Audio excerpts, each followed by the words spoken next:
Ikasleak asko ikasten ari dira ekintza honen bitartez, benetako ikerketa mundura hurbiltzeko aukera izaten ari dira, eta eurentzat oso aberasgarria izaten ari da esperientzia.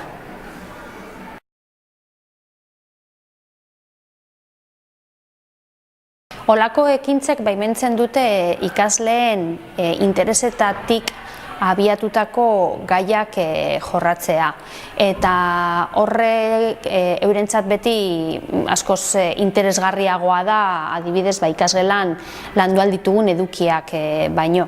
Honekin beraiek nahi duten gaia ikertzen dute eta horretan lan egiten dute.